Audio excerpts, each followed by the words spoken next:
We have a quorum present and we are certified and compliant with open meetings law. First bit is a public comment, and anybody rushing up to make any public comments? So, go to communications. Anybody have any communications for the meeting? Dave's always got something. Perfect. For those of you who haven't met her yet, this is Jenny Haride, our new Assistant Finance Director. She's been with us close to 2 months now.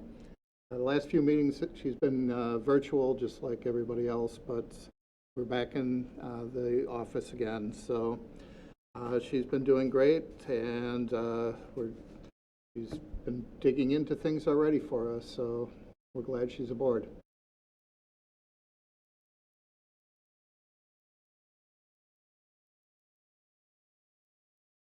I was just going to follow up on the, I checked with Todd Hubing at the Landmarks Chair about the plaques. And the pricey ones are the ones that get put on landmark buildings. And they think they've finished up with all of those now. So there's some people I think who may be eligible, but at this point weren't necessarily interested in having it. But we think a lot of those higher cost plaques for landmarks are behind us. And then the little certificates are fairly nominal. Those are like 50. Hopefully, at least in the plaque department, we should for landmarks. Thank you. All right, anybody else? Any other comments? Okay, none of those. Then next up, we will, or I will entertain a motion to approve 2 sets of minutes, one for the October 24th closed session items and the other for the January 23rd meeting.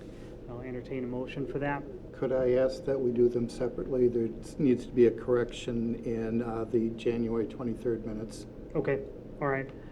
So at the moment, I'll have a motion for the approval of the October 24th minute. So moved. All right, motion by Ben. Is there a second? Second. Second. Take your pick. Yep, flip a coin. I heard Lisa. All right. Any questions or edits on that set of minutes? All right, all in favor, aye? Aye. Aye. And are any opposed? All right, that set of minutes is accepted.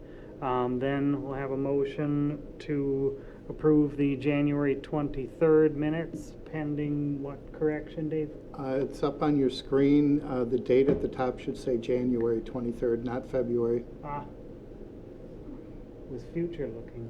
Yes. All right, so a motion with the correction of the date. Motion by Ozzy, is there a second? Second. Second by Lisa. Any questions or other edits? All right, all in favor, aye? Aye. Aye. And any opposed? Okay, that set is accepted also. Moving into the reports. Well, the packet for items A through E, there was a few comments that I put in there, not many, but I'll open up the floor to any questions that anybody on the committee may have regarding A through D. I did have one with, there was a really sizable check in there that was voided. I mean, that was the $462,000 for MSA services. I don't specifically remember that, do you? We voided.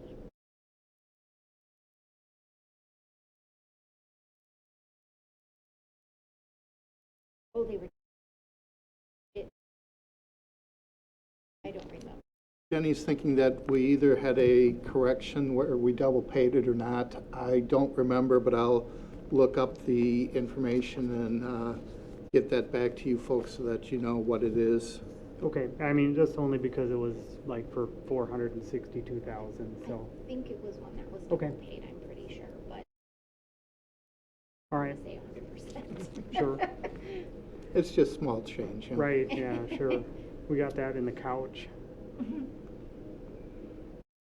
All right, did anybody have any questions on the A through D reports, Lisa? I have just a question on clarification on the, I don't know if I'm in the right, yes. Oh, not A through D, never mind, I was looking at the retirement report. Oh, okay. Well, we can go to retirement if you want. That's next. Well, just help me understand the available balance, normal, abnormal, that looks like there's $50,000 deficit. Is that just money that we have to put in yet, or help me understand that one? Okay, you're correct that it is a deficit. We budget 85,000 every year. It was just a random figure that I chose based upon what I thought was going to happen in '22, which turned out to be 163,000. Yes, this is saying that 50,379 was paid out more than we had anticipated for the retirement reserves. We made planning development, senior center, and public library whole, so whatever they paid out, they got revenue. So general revenues is short. That 50,000 is coming out of the assigned fund balance for retirements. And if you remember at the last meeting, I had given an update to both this committee and council that the assigned fund balance after all the activity went up about, going from memory, $6,800. So there's still plenty of money there. You're welcome. Oh, wait, I just want to do one follow-up quick, Ozzy, with this one. Dave, do you think the 85,000 is a reasonable number to carry forward in budgeting years, or? Well, we've got 85,000 in the current year. It's kind of a moot point because it doesn't raise the tax levy. Right. You know, so I could put in, $500,000 and it wouldn't change anything. Right. As we're getting more history, we'll know about it. But it's really hard to predict who's going to be retiring, and that's Right. the issue. So I would have never thought that 3 people in planning all at once would basically retire. So Yeah. that was an oddity. Talking with the police department, Chief Jenks, he did not anticipate any more retirements in '24, maybe '25. He said he's probably the next one. I don't know when that's going to be, but our police department is a younger force, so that's not going to occur. So, like I said, 85 is a holding number. If you want, we can increase it in the '25 budget going forward to 100 or whatever. But again, it's kind of a moot point because we're not changing the levy at all. Okay. I mean, maybe something when we're in committee of the whole for that, for before budgeting, maybe we just talk about it. Okay. If maybe there, because that, I don't know if, we don't like to see the parentheses. Yeah, I never Right. like to have a deficit, No. but like I said before, Yeah. we've got the assigned fund balance covers 100% of the Yep. governmental liabilities, so we're in a good place. Okay. Ozzy, what would you're going to ask? Just remind me again how that accumulates. How do they accumulate that balance? Well, I'll use myself for an example. I get 8 hours of sick hours every month, just like every other employee. And so you get 12 during the years, which is 96 hours. I seldom take a sick day, so I'm building up a balance every year. So then if I go on medical leave for some reason, that'll deplete my balance. But otherwise, I'll be carrying it forward. And then when you retire assuming that you've applied for WRS benefits, that amount, your sick bank is paid out at your current rate of pay at that time. So, that's where it is. And my calculations in the spreadsheet basically look at the individual's age as compared to the WRS retirement age. So if they were 49 and a police officer, they've only got one more year, so they're going to get roughly 99% of the liability is expected to get paid out. If you're 25 years old and a general WRS employee, you got another 30 years, so you've got much lower percentage. So I try and estimate those balances, and the closer they get to retirement, the more likely it's going to get paid out. You're welcome. And if I remember, we did change the policy, so there is a cap on that, right? I can't remember exactly what that There is a cap. I don't remember the specific cap for either. general. I'm thinking it's either 1,200 or 960 hours, but I've been to too many employers with that policy, so I'm getting them mixed up. Yeah. Dave, it's 1,040. Thank you.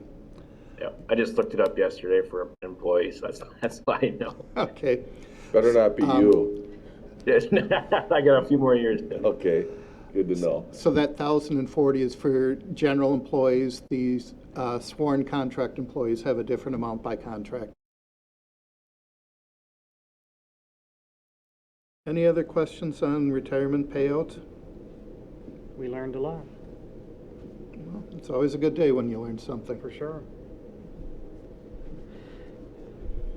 All right, anybody have any other questions on the remaining reports? Well, I've got some Nope. comments. Okay, Moving out Stoughton, to be honest, I was surprised a couple days ago, last week sometime, we got a check. I was not expecting a check for $35,000. So long story short, we had a developer agreement where they agreed to pay us back $610,000 plus 5% interest, going back to calendar year 12, and we never had it in the books. So I had to do the calculations to figure out how much they owe us and everything. So right now, at December 31st, they owe us about $408,000. So we're at least got this calculation. The auditors have been brought up to date, or that this has been recorded in the general ledger. So they'll have access to the work papers when they dial in. So there's another one that caught me by surprise, but I suppose having a $35,000 check is a good surprise to have when you're not expecting it, especially considering that it's TID 5, which is upside down.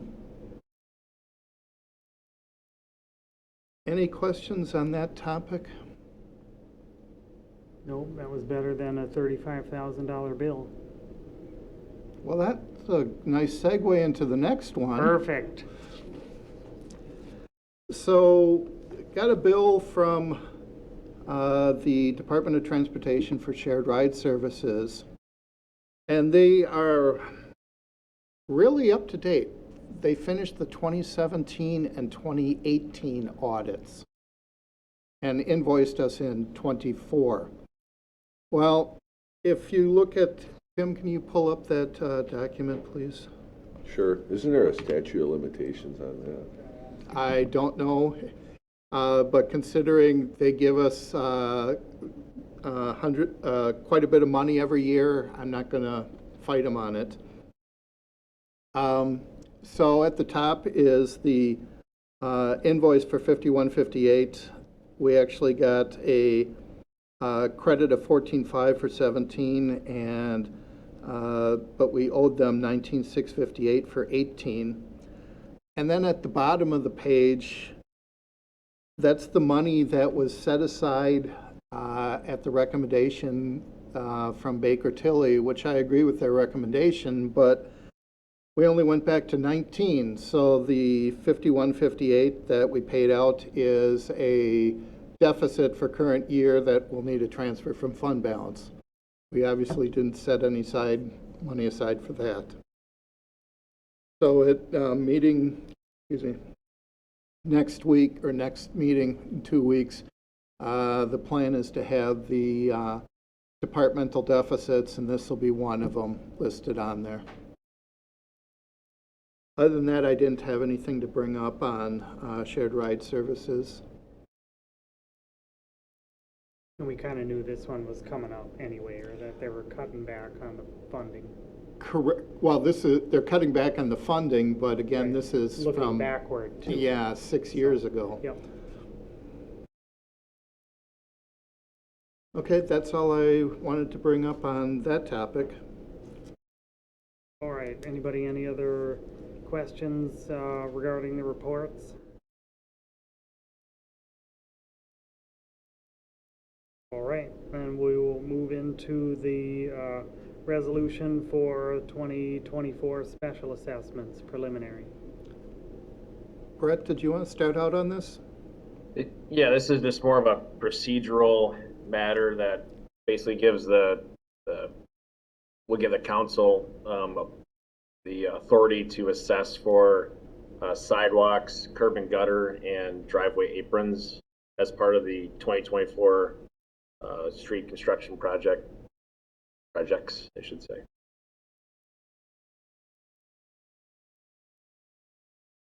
Same as every year, nothing has changed in our policies for assessments. So it's 50% for sidewalk, curb and gutters, 50% as well, then 100% for aprons. We tried really hard to eliminate any retaining walls because those can get very expensive for property owners. I think we were successful in doing that. So there really shouldn't be any retaining walls in this year's projects. And we actually worked very hard to work with the property owners to do some grading instead of replacing retaining walls. So I think they're very pleased. One initial quote was about $18,000 to the resident, and we worked with them to grade into their property to eliminate that retaining wall. So we definitely keep the cost to the resident in mind when designing these projects and doing everything we can to reduce the cost to them. What will happen is that we'll go out for bid on these projects, and anyone on these projects that does have an accessible item within the project will get a preliminary assessment letter, and then they will have the opportunity to go to council for a public hearing, an assessment hearing, and voice their concerns. Obviously, nobody likes assessments, but that is part of the policy. And then once they get the preliminary assessment based on our bids, that is final, even if we do add some during the project. And then usually those will be sent out towards the end of the year. Any questions on that? Maybe Dave can chime in too on the assessment from the finance side, if you got any questions on that. I did have one right off the bat. The resolution shows something about an attachment A, but I did not see an attachment A.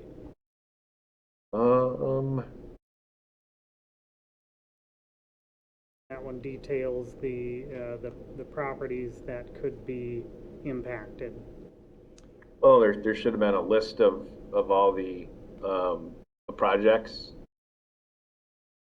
We'll have Is to that not make on sure that attachment A is available before the packet for council is put together. Okay, I mean, Yep, I know that, that- this is purely procedural on this one, Yep. so not specific. Yeah, sorry, Brett. It just lists all the streets. Dave, I'll Okay. make sure I send it to you. I thought I sent it. I know it was a part of it. Maybe And I- you could have, we're only working on one or two things between all of us with Rodney's retirement, so. Yeah, No worries. but that's what that is. Okay, You had your meeting last night, your first one? We did. So each project, we invite the property owners to a public meeting to talk through the project with our engineering team, and had a decent turnout. I think we had about 15 people. A lot of good questions. As you can imagine, a lot do surround the assessment process and how much is it gonna cost them. But I think everybody's pretty pleased with the work that's getting done on their street. So we have, last night was west-south. We also had Johnson Street and Gregg Trail. That was last night. And then in December, we had one, we're doing 4th Street, east-south, 5th Street. And so those are pretty good turnouts as well. So a lot of good work happening in Stoughton this year. Just a side note, some of the communities have developed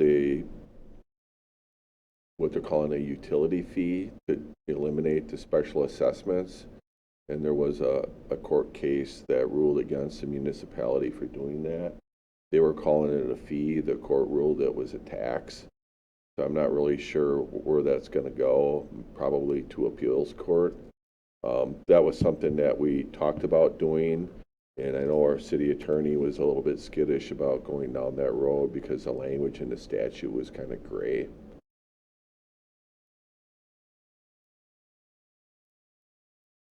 Just another thing, give you some perspective. Last year, we had assessments totaling about 120,000, I believe.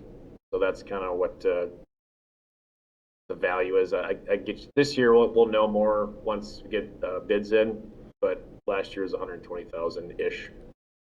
In a way, it's set up as, you know, as Brett mentioned, the homeowner basically pays half of the areas that are eligible to be special assessed. So without it, we'd only be able to do half of the upgrades that we're doing to those areas. And I think it's, you know, it's important to know that we have a policy that they follow when they're doing, especially sidewalks, you know, to make sure that we're trying to keep the property owners, you know, in mind when we're doing this, but yet provide walkable, bikeable neighborhoods for people for public safety and other reasons. So I think we have a pretty good process. Eventually, anyone that owns a home that has a sidewalk or does road construction is going to have to pay sooner or later. Some of us, if we live long enough, may have to pay twice, hopefully 3 times. It's kind of set up in a way where, you know, in the long run, everybody kind of shares the responsibility anyway.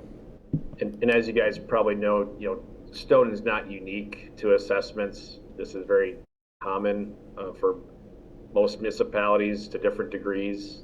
Some actually charge for the full roadway.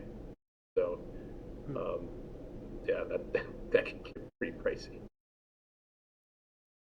I know we've got this sitting off in one of our future agenda items talking about special assessments and that, but maybe it's best left for the resolution of that court case that you referenced, because that could have impact on what availability or what tools we have available to us. So we'll talk about it when we know a little bit more about that. Dave, do you have anything that you wanted to add into this on? No, I don't think so. Brett Okay, covered all it right. pretty well.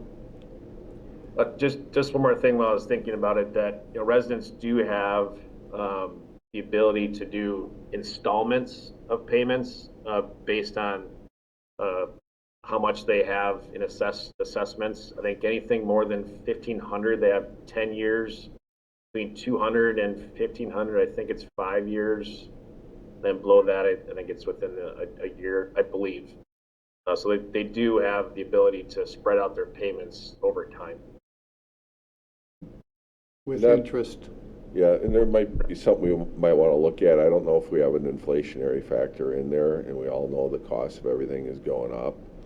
So that might be something else to look at. If I remember believe- right, we're only go ahead, Dave. charging 4%. I think so.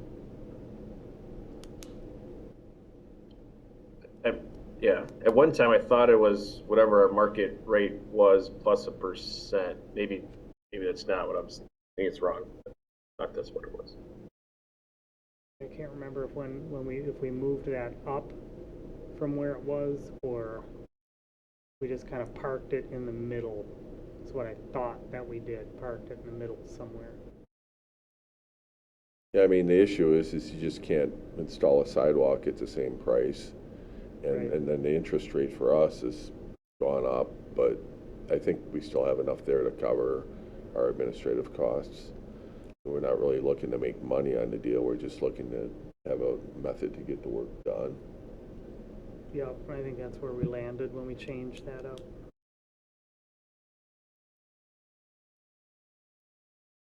All right, anybody have any other questions or thoughts on this resolution? I would entertain a motion then to recommend this to council. So moved. Motion by Lisa, is there a second? Second by Ozzy. Any other questions on the resolution? All in favor, aye? Aye. Aye. Any opposed? All right, we'll recommend that resolution to council. 2 weeks, I'm assuming, because yeah, 27, yep, okay. All right, next is a resolution for amending the 2024 budget, Emmy Roth solar panels. If you remember, the council approved issuing taxable debt with proceeds of about $1.8 million to Emmy Roth for putting on solar panels. But we need to amend the budget to have that. And when we're looking at a net of $1.8 million, it's actually $2.325 million for expenses. So there's a sizable difference there, $500,000 that we need to get the budgetary authority for.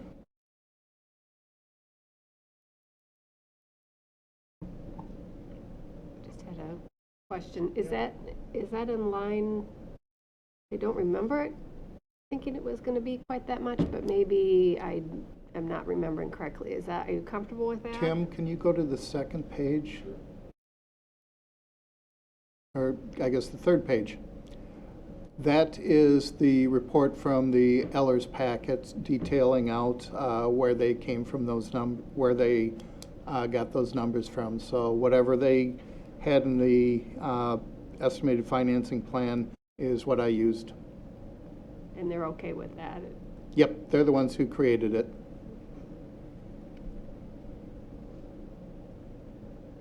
Seems like a lot, but It does. Of that, $426,250 is capitalized interest, which means that we're essentially borrowing that money to make the interest payments for the first several years because TID 6 won't have enough cash available to make those payments.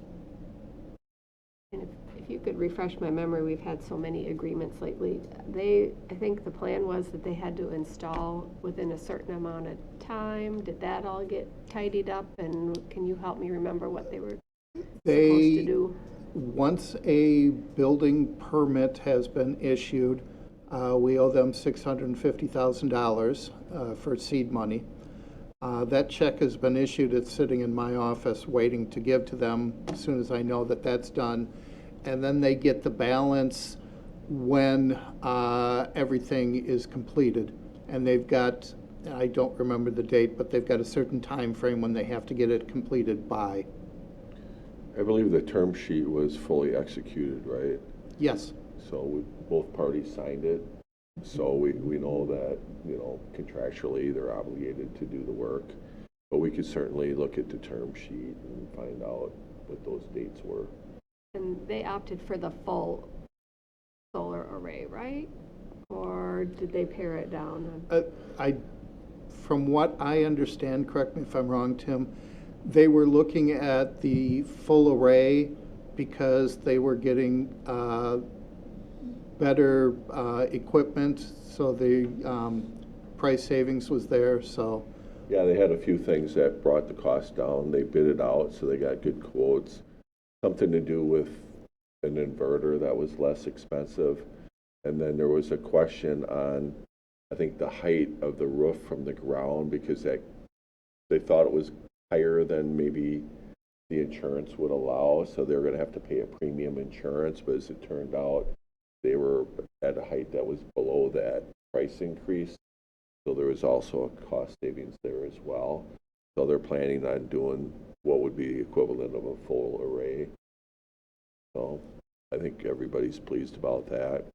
And then I think I shared, but if I didn't, they also purchased 5 lots around them for potentially, hopefully future expansion, but we don't know. Right now, it's too early to tell. So they've really locked up all that farm property on that side of the highway. And then there's still a couple of lots available there that belong to the Ely's, which is more of a residential area. So we're hoping that at some point they'll have a development plan together for either themselves or maybe they'll market the property, but they control it all now. So, at one point, the question for us was, are we going to be in a position to be able to buy more land to expand our business park? Well, at this point, there's really no land available to do that unless we buy it from them.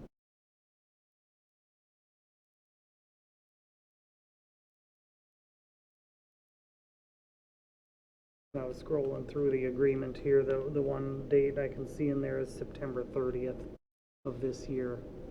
Is the only one that I could find in there, at least. That sounds right from memory. Yeah, somewhere there. The end of it is, if not by that date, then the agreement's null and void. So I'm assuming that that's the controller date in there. It sounded like they were fairly ready to go, and I imagine they want to have some nice weather to do it. Mm-hmm. Get a little blustery on top of that roof. Yeah, that's really exposed there. That goes. True. All right, do we have any other questions on this resolution?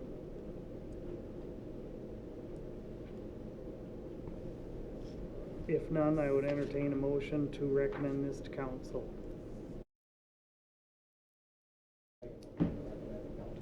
All right, motion by Ozzy. Is there a second? Second. Second by Lisa. Any other questions on this resolution? All right, all in favor, aye? Aye. Aye. And are any opposed? All right, we'll recommend that to council in 2 weeks. And that brings us through our agenda. We've still got a number of future agenda items in there. One we talked about already, as to when we can, that one will kind of get pushed, I think, to the back burner. Do you want me For to now. take it off the agenda? I think maybe let's keep it there just Okay. just so it doesn't fall off the stove. We don't want it falling behind there. Okay. Any other future agenda items? I'm trying to see, so at some point we'll be doing the 2024 borrowing. I don't know if that's something that we've outlined yet. Is that I in can there? certainly talk to Dave Ferris, but I believe typically we've gone in April or May. Yeah, Last year we- was an anomaly. Yeah, and you're probably already looking in your crystal ball to see what the rates will be by then. Well, I've got that wonderful forecasting tool on my desk already, so I got a magic 8-ball. Magic 8-ball. I know I've got one in my lab too. So Yeah. No wonder you're not moved yet. exactly. What does your magic 8-ball say? It just keeps saying, hazy, ask again later.